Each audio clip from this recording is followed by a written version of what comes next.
We said no to the dog, and all of a sudden 2 days later we get a most important animal letter. We're like, well, that's obviously Right. when I got into property management, I had an owner who was a retired attorney, and a tenant came to us and said, hey, I've been dog sitting this dog for a few months for my friend, and she's moving into an apartment that doesn't allow dogs.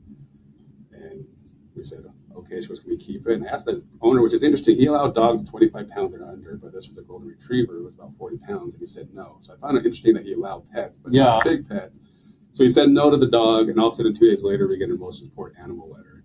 We're like, well, that's obviously Right. fraud or not right. And so he said, I'm not accepting it. And so I wasn't super familiar because it was probably maybe 15 years ago with the rules and laws. And so we said no. And all of a sudden we got slapped with a $75,000 lawsuit.